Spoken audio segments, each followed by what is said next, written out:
Right, so hello and welcome back to Books and Things and welcome to another video. And today I'm going to be looking back on my reading of 2022 and seeing how my goals went.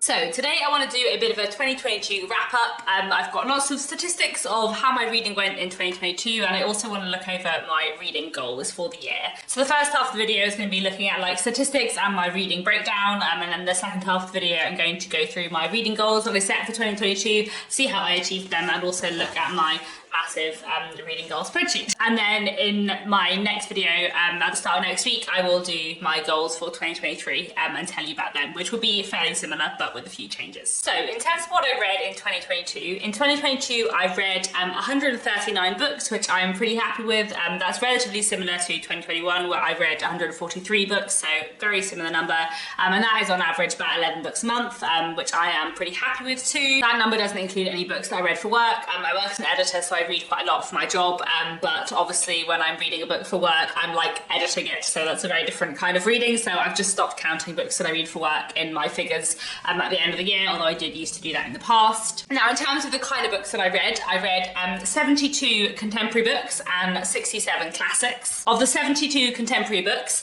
52 of them were novels, 5 of them were short story collections, 5 of them were works of poetry, 2 of them were plays, and 8 of them were non-fiction books. And of those 72 books, 48 of them were British books and 10 of them were US books. 3 of them were Canadian books. I read 2 Irish books, 2 Indian books, 2 books by authors from Trinidad and Tobago, 5 Japanese books, 1 French book, 1 Taiwanese book, 1 Ukrainian book, and 1 Australian book. And then I also read short stories by authors from Nigeria, Mexico, Guyana, and Malaysia. If that list adds up to more than 72, that's because sometimes if an author has like lived half their life in one country and half their life in another country, then I've like counted them for both countries, if that makes sense. Then out of the 67 classics I read, 56 of them were novels, 7 of them were short story collections, 2 of them were plays, and 2 of them were works of poetry. And again, out of the 67 classics, 50 of them were British classics, and of those 50, 7 of them were from the Georgian period, 31 were Victorian classics, 12 of them were from 1900 to 1950, and 2 of them were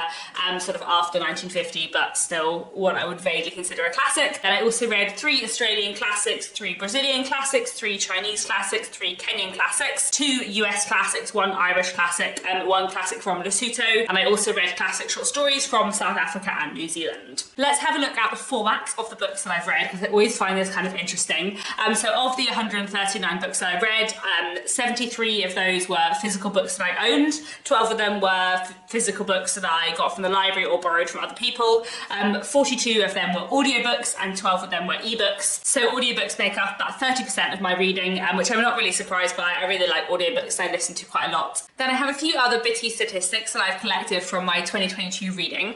So in 2022 I read quite a lot of new releases. I read 21 books from 2021, I read 17 books that were published in 2022, and then I also read a proof copy of 1 book coming out in 2023, which means 28% of my reading was kind of like relative new releases, which I'm pretty happy with. 84 of the books I read were by female authors, which is about 60%. 50 of the books I read were by male authors, so that's about 36%. And then 5 books were either by non-binary authors or by sort of like multiple authors contributing to 1 book. 95 of the books I read in 2022 were by British authors, which is 68%. 45 were not, so 32%. 13 of the books I read were in translation, which is about 9% of my reading in 2022. 33 of the books I read were by authors of colour, which is 24%. And 16 of the books I read were rereads, which is 12%. So that is my reading year 2022 in statistics. I always find statistics videos quite interesting, so hopefully this hasn't been just a lot of numbers thrown at you. But now let's have a look at my goals for 2022 and how I did. My first goal for 2022, my first goal for every year is always just my Goodreads reading challenge, which I tend to pretty much set at 100 books every year.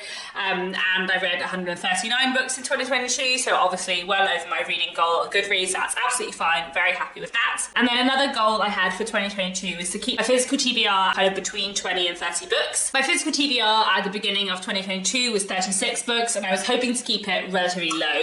And I also said that I wanted to read nearly everything from this TBR jar / TBR bucket, in which I put the names of books that I have had on my TBR for more than a year. So I updated it at the beginning of every year, like with the books that I owned before Christmas. And those are the books that I definitely want to make sure I read as many as possible of in the next year. I have not been doing so well at my TBR goal. It's not terrible, but my TBR currently stands at 42 books, which is obviously not between 20 and 30 and larger than it was at the beginning of the year.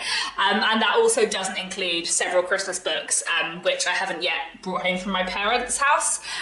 So I feel like there are at least 6 or 7 extra books to go onto the TBR. So it probably actually stands just shy of 50 books, which isn't terrible, but is larger than I'd like. My TBR shelf is looking very full and struggling to fit all the books on. So I feel like I need to make a strong effort to try and read more for my physical TBR this year and just make sure I am getting through those books and kind of watch how many books I am acquiring and hauling.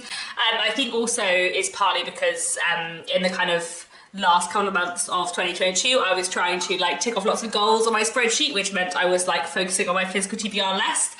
So I do think that things were going better in the middle of the year in terms of my TBR, so hopefully I can get my TBR down a little bit this year. My TBR jar is not empty, nor does it have less than 5 books in, which is what I said I wanted to aim for by the end of 2022. It has 9 books in, 9 titles in, which I think is not the end of the world. That's kind of fine. And also I feel like the main purpose of the TBR jar was to make sure that books didn't stay on my TBR for a really long time, and also that I didn't have books that were staying on my TBR that I kind of lost interest in, whereas actually I do feel like I am interested in all the books on my TBR now, even the ones that have been there slightly longer I am excited for, I just haven't got around to reading them yet. Like I feel like my TBR is a bit more curated now than it used to be, so I kind of don't mind too much if my TBR jar like takes a little bit of a backseat, but I would still kind of like to get through it more. So hopefully again my physical TBR will be a little bit more of a priority in 2023, but you know, more on that in my 2023 goals video next week. Another goal I set for myself for 2022 and indeed for 2023 was to read books from my long-term Victorian literature TBR. I made a video of lots of Victorian books that I wanted to read in 2022 and 2023 back at the beginning of 2022, and that had 27 books on, and over the course of 2022 I managed to read 14 of those 27 books, which is, you know, just more than half. So I'm very happy with that, very pleased. I'm on track to read all of those books by the end of 2023, I hope. Have I read some of the shortest ones first? Possibly.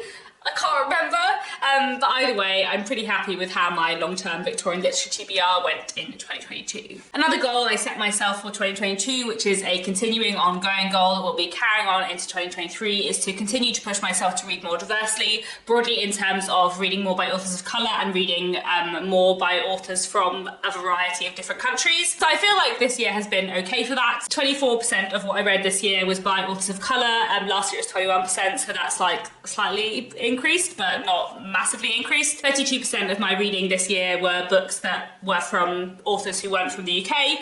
Last year it was 29%, so again, a bit of an increase, not massive increase. But this year I read works of literature from authors from 21 different countries, and last year it was 10 different countries. So I do feel really pleased with that, and I do want to continue to push myself to read like more from a variety of countries. This year, 9% of what I read was in translation, which was the same as last year, which is a bit of a shame. I feel like I would like to increase the amount that I'm reading in translation, so maybe I just need to focus on that a little bit more this year. But next, let's look at my big crazy goal spreadsheet, which was my kind of main reading goal for 2022. I'm not going to continue to hold up the paper version on the screen because, you know, it's quite big, but we'll put little lines at the bottom of the screen. I have reformatted my goals spreadsheet for 2023 so that it takes up less space and can actually fit on a YouTube screen. Anyway, as you can see from the giant reading spreadsheet, there are lots of ticks but also lots of gaps. I feel like I did okay in this spreadsheet. I definitely feel like this has been a more fun reading goal spreadsheet than the kind of monthly checklist I used to do before.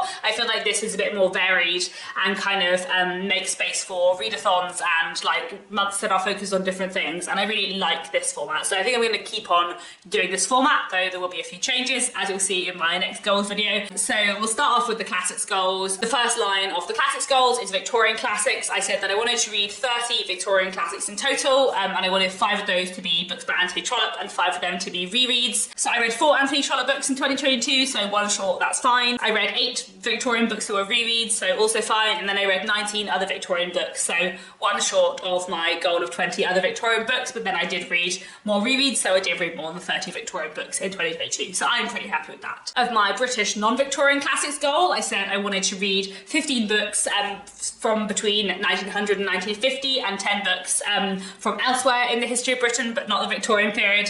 So I read 12 books published between 1900 and 1950, so a few short of the goal, but I'm pretty happy with that. And then I did tick off all 10 boxes on my other category. The third section of my classics goal is my international classics challenge, and I had 4 countries down for this year. So I said I wanted to read 4 classics from Brazil, 4 from Australia, 4 from Kenya, 4 from China, and then 4 from anywhere else in the world. I didn't manage to read 4 classics from any of those countries, but I did manage to read 3 from all 4 of them, and I did manage to tick off all 4 boxes on my other category within that. So I'm fairly happy with that. I feel like that's okay, but basically like 4 of those things were ticked off quite late in the year, so I feel like I need to focus a bit more on my international classics goal in 2023 and kind of make that more of a priority, because I feel like this is a goal that I actually really enjoy and that I'm really excited about, and I discover lots of really interesting books through, but sometimes it takes backseat because classics are books that I tend to get out of the library or get on Kindle rather than like have on my physical TBR, so they're not like facing me constantly. So I feel like maybe I just need to like focus slightly more on this kind of area of my goals in 2023. But anyway, moving down to the modern categories on my goal spreadsheet. I said that I wanted to read 25 works of historical fiction in 2022, and I did, so very happy with that. To be honest, I could have read a lot more. I think one of the reasons why my physical TBR is a bit big is because my physical TBR is like half contemporary historical fiction. New releases of historical fiction is one of my favourite things to read. I had more or less completed this goal by the end of September, and so I kind of like purposely took a step back from historical fiction to kind of focus on other goals on my spreadsheet, but I do think that is one of the reasons why my TBR is slightly out of control. So, you know, anyway, it doesn't really matter, but I read a lot of fantastic historical fiction this year, and fun to have ticked off this goal. And I also said that I wanted to read 5 works of commercial women's fiction, 5 crime thrillers, 5 sci-fi fantasy books, 5 YA and middle grade books, and 5 literary fiction works. I did pretty well with these goals. I did indeed read 5 commercial women's fiction books, 5 sci-fi or fantasy books, and 5 works of literary fiction. I read 4 crime and thrillers, which I'm pretty happy with. Crime and thrillers is not an area that I read tons from, so that is pretty good as far as I'm concerned. I did only read 1 middle grade or YA book. I read a YA Jane Austen retelling called Where the Rhythm Takes You back in July, which I really, really enjoyed, but that was the only work of contemporary literature for young people that I read this year. I did read a couple of children's classics, but nothing else modern. So I have failed that goal, but you know, it's not the end of the world. It wasn't the biggest priority for me. Then moving down to the modern non-British book category, I said that I wanted to read 5 Japanese books, which I did. I said that I wanted to read 5 books from the USA. I read 10, so lots more than that. And then I said I wanted to read 15 books from anywhere else in the world, and I read 10. So I feel like that's not great. I would have liked to have completed that challenge, and I feel like maybe this just needs to be a bit more of a priority in 2023. Like I said, this is kind of an ongoing goal for me to kind of read books from more different places in the world, so I kind of want to push a little bit harder on that in 2023, because I feel like this kind of fell by the wayside in 2022. Then moving down to my not a novel category, I said that in 2022 I wanted to read 5 plays, 5 poetry collections, 5 short story collections, and 10 works of non-fiction, and I did all right on these categories.